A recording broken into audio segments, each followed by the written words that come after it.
नमस्कार, वंदे मातरम। मैं Rana Karan Singh true and false channel में आपका स्वागत करता हूं। देखिए, मेरा जो हम लोग जो लड़ रहे हैं, हमारी जो लड़ाई है पिछले 15-20 सालों से रही है ड्रग्स से रिलेटेड। लेकिन सवाल आज का ये आया था मेरे पास कि हेरोइन जो है, चिट्टा जो है, ये फैला क्यों और कैसे और कहां और कब से कब फैला है।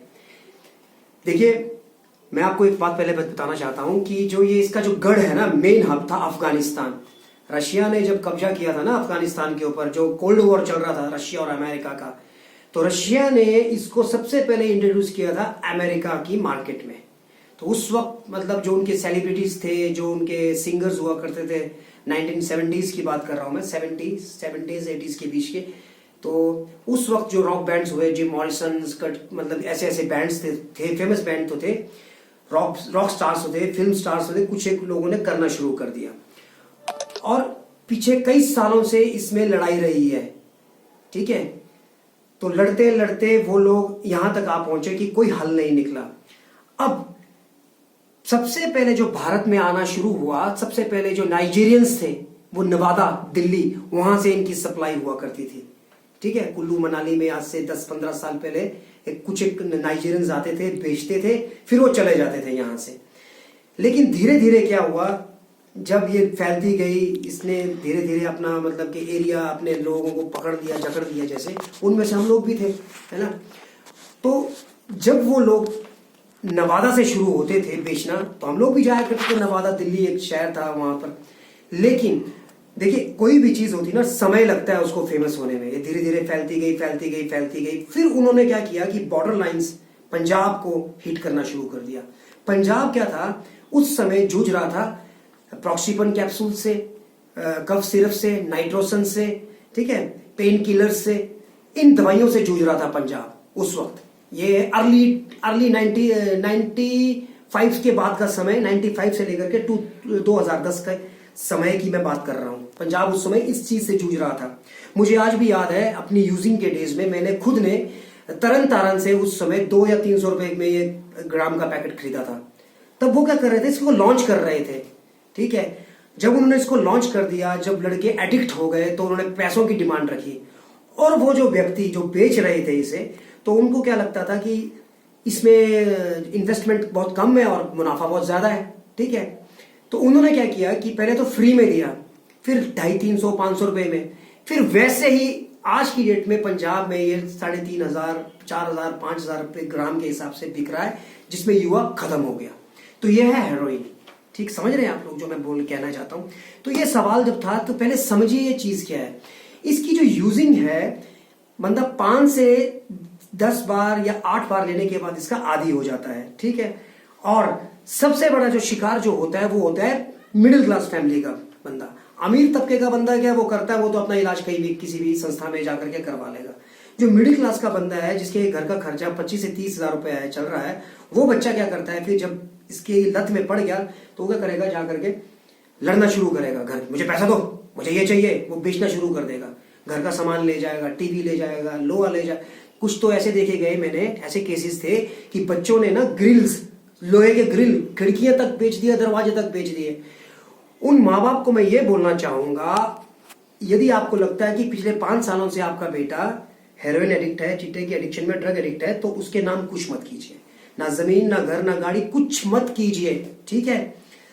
थोड़ा सा सख्ती आप रखेंगे, घर के अंदर का माहौल थोड़ा सख्त रखिए। उसे ये कहिए कि यदि तूने नशा करना है तो मैं तुझे बेदखल कर सकती हूँ। ये चीज तब बोलिए जब वो बार बार कर रहा है। एक होता ना कि 16 साल से लेकर 23 साल के बच्चा जो है ना, जो बहुत बच्चे ऐसे हैं जो 16 से लेकर 23 साल के बच्चे इसमें जूझ रहे हैं, इस बीमारी से, उन्हें बचाना सबसे जरूरी है। और वो जो लड़के जो बड़े हो चुके हैं, 30 से लेकर के 44 साल, अब उनके पास कुछ नहीं है खोने के लिए। यदि मैं अपनी बात करूं तो मेरे पास किसी समय 4 ट्रक थे। मेरे पापा जीवित थे उस समय। तो मेरे पापा ने मुझे कहा था, किसी ने कहा मेरे पापा को कि मियाँ जी, राणा जी, आप ऐसा कीजिए, अपने एक और ट्रक ले लो। तो मेरे पापा ने यह कहा था कि यार किसके लिए? बोला मेरा लड़का तो बोला ड्रग एडिक्ट हो चुका है, वो तो एक दिन आकर के सब कुछ बेच देगा। तो देखिए, मेरे पापा ने बहुत कोशिश की, लेकिन वो आज दुनिया में नहीं है। तो मैं जो उन्हें बहुत रोज मिस करता हूँ इस बीमारी से निकलने के बाद। काश वो मुझे देखते कि मैं ठीक हो चुका हूँ। आज मेरे पास कुछ नहीं है, ना वो गाड़ी है, ना बैंक में वैसी चीजें हैं, लेकिन हाँ मैं एक दिन के हिसाब से अच्छी जिंदगी जी रहा हूँ। और उन बच्चों को भी मैं ये कहना चाहूंगा, उन लड़कों को भी मैं ये कहना चाहूंगा, पास्ट में मत जाइए कि मेरे पास ये था, मेरे पास वो था। एक दिन के हिसाब से जीना सीखो। देखिए इच्छाएं तो मेरी बहुत है, मर्सिडीज की है, ठीक है ना, गाड़ी की है, लेकिन जरूरत मेरी क्या है? जरूरत है मुझे अपनी डेस्टिनेशन में पहुंचने की। तो मैं बस में सफर करना अच्छा समझूंगा यार, रादर देन कि मैं कार ले लूं, है ना, बैंक में कर्जा लेकर के मैं मोटरसाइकिल ले लूं, या मैं कर्जा लेकर के कोई मोबाइल फोन ले लूं। मोबाइल फोन से याद आया कि कुछ एक बच्चे मैंने अक्सर देखा गया है, मैंने फोन लेना घर पे लड़ते हैं। जरूरत क्या है? जरूरत पे काम करना है। जो मेरी जरूरत है, मेरी जरूरत है कि मैं फोन पे अपने दोस्त से बात कर सकूं। मेरी जरूरत ये नहीं है कि मैं बहुत बड़ा शानदार फोन ले लूं, फोटोग्राफी करता रहूं।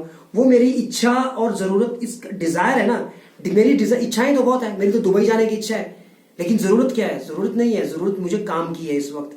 तो अपनी जरूरत पे काम करना है। उन बच्चों को, कोई भी देख रहा हूं मुझे, सिर्फ अपनी जरूरत पे काम करें, इच्छाओं का दमन करें। इच्छाओं का अगर यदि आपने दमन कर दिया है ना, तो आप कामयाब हो सकते हैं। मेरी इच्छा तो आज मर्सिडीज की है यार, मेरी इच्छा तो आज बहुत कुछ की है, लेकिन मेरे जरूरत क्या है? मेरे पास जरूरत है बस में सफर करूं। जरूरत मेरी है सिंपल सादी दाल रोटी घर में खाने की, ठीक है ना। कोई मेरे डाइनिंग टेबल जो लगा होता है ना लोगों का, चिकन मटन ये वो लेना देना, ऐसा कुछ नहीं है। दाल रोटी चाहिए, ये मेरी जरूरत है। इस हिसाब से चलना पड़ेगा हम सभी को। उन बच्चों को जो निकल करके बाहर बैठे हैं, ठीक है ना, सपने देखना बुरी बात नहीं है, अच्छी बात है, लेकिन मेहनत करना है। सबसे पहले स्ट्रगल करना है। हम स्ट्रगल करेंगे, एक दिन के हिसाब से जीना है कि आज नशा नहीं करना है, मैं कल करूंगा, ठीक है। देखो मैं सिंपल सी बात करता हूं, 13,241 पंचायतें हैं हिमाचल प्रदेश में। तो क्या वो हर पंचायत में हिमाचल गवर्नमेंट, ठीक है, एक छोटी सी डिस्पेंसरी और निकाल करके ड्रग काउंसलिंग के ऊपर एक समस्या सॉल्व कर सकती है? वहां मेडिसिन दे सकती है?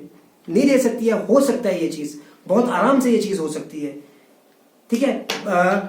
दूसरा, अगर आप यदि जाए पंजाब की तरफ जाए, तो पंजाब में आपने 13,241 है पंजाब में, समझ रहे आप? 13,241। तो क्या हम छोटी छोटी डिस्पेंसरी नहीं बना सकते थे? पंजाब सरकार बना सकती थी यार, उनको काउंसलिंग करती, ठीक है। 153 पंचायत समिति है, 23 जिला परिषद है पंजाब में। तो ये चीजें अगर पंजाब सरकार करती तो ये चीजें ऊपर की तरफ नहीं फैलती।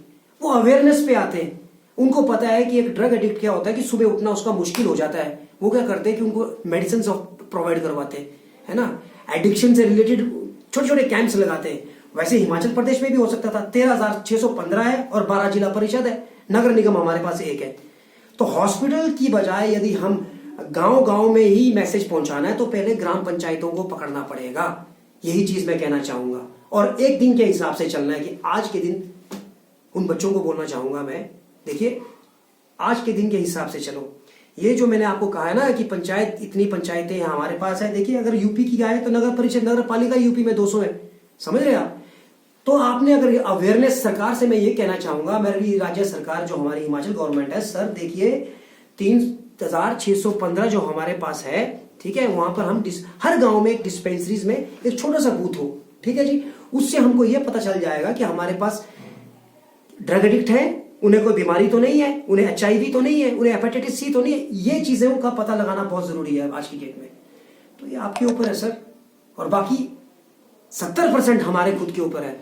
तो मैं यही कहना चाहूंगा उन बच्चों से कि आज के दिन पे जिए, इच्छाओं का दमन करें और जरूरत पे काम करें। मेरी जरूरत पेट भरने की, खाना खाने की, पौष्टिक आहार की है। मेरी इच्छाएं तो है ना सुशी खाने की है, या मैं कहूंगा मटन बिरयानी की, वैसा ना चले, है ना। जरूरत पे काम करें। मेरी जरूरत क्या है? आज बस में सफर कर सकता हूं ना, तो कर पाऊंगा। इच्छाओं का दमन करो, कोई मर्सिडीज या कार के चक्कर में मत पड़ो। अपने पेरेंट्स के साथ रहो, उनको समझो वो कैसे पैसा कमा रहे हैं।